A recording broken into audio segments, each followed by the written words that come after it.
Hindi ko ipinagbibili ang anak ko. Gusto ko lamang siyang magkaroon ng magandang buhay. Huwag ka nang maarte pa, Chato. Tanggapin mo na ito para may pambili ka ng mga gamot mo.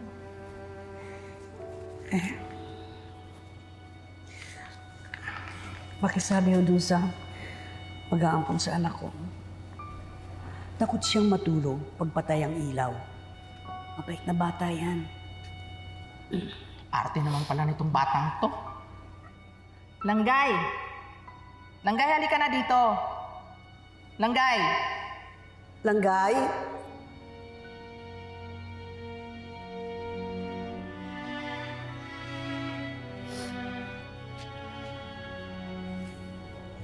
Nay, bye-bye, Nay-Nay.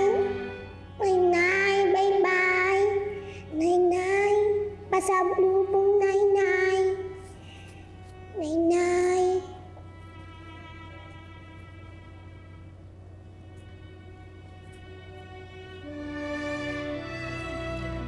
Halika na. Halika na, Langgay.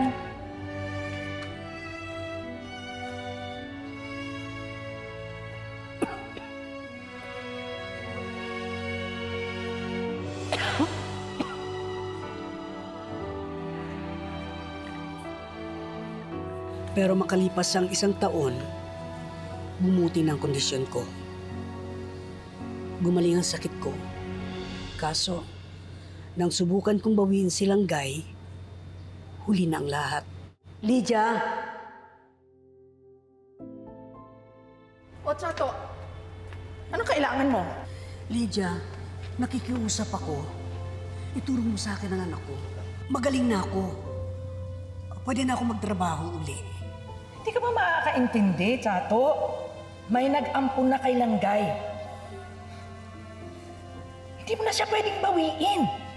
At saka bayad ka na, di ba? Isusoli ko sa kanilang pera. Ibalik lang nila ang anak ko. Lydia. Maayos na ang buhay ng anak mo. May mabuti na siyang mga magulang, hindi katulad mo na walang kwentang ina. Kalimutan mo na si Langgay. Wala ka nang babalikan. Kaya umalis ka na.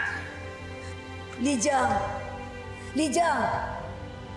Simula noon, hindi ako tumigil sa paghahanap.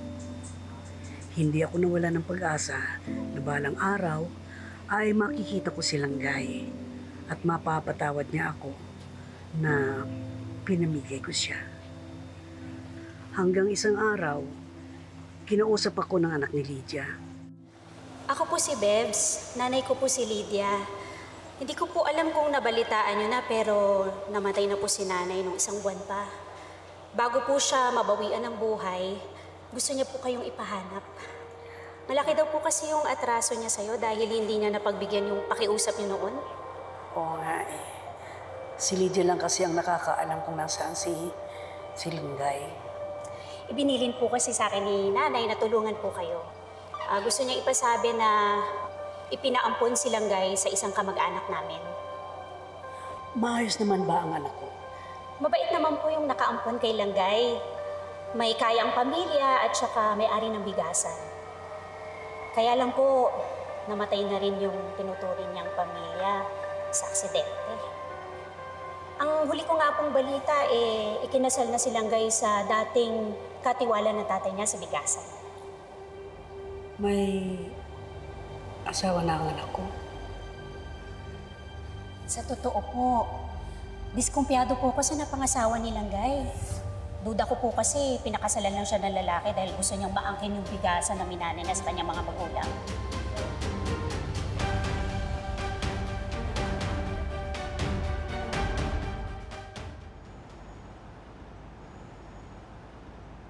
Lovely, ano ba? Di ba nag-usap na tayo? Ha? Hindi na tayo magpapautang. Bakit pahaba tong listahan? Oy, nakikinig ka ba sa akin?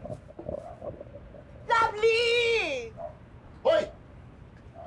Di ba sabi ko sa'yo tumagi kapag may nangungutang? Ba't sabi ng ate ko pinagbibigyan mo pa rin? Ha? Tao po!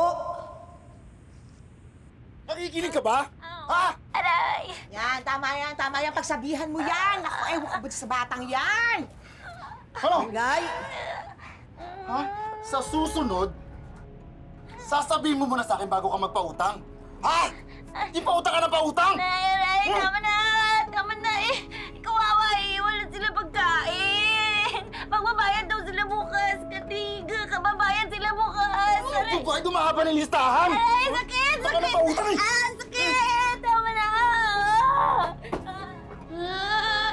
Ang lovely! Walang kasalanan, lovely! Langgay! Langgay! Nanay mo.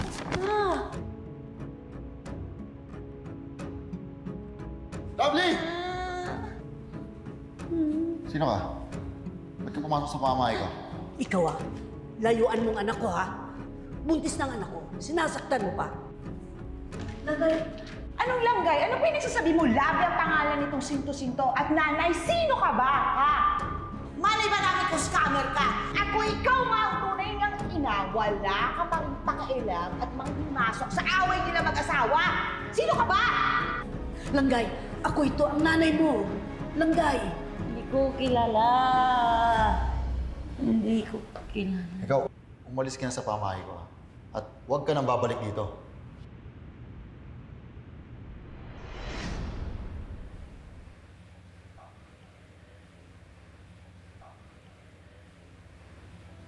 Hindi ko po alam kung alin ang mas masakit. Yung wala akong magawa o hindi niya ako makilala. Gusto ko pong kasuhan ng asawa ng anak ko. Hindi alam nilang gayang batas. Hindi naman po required na silang gayong magsampa ng demanda. Pwede pong kayo yung magreklamo. Nakasaad po sa batas na kahit na sinong individual ang may personal knowledge sa pananakit sa isang bata o isang babae, maaaring magreklamo. Considered po kasi yun as public crime.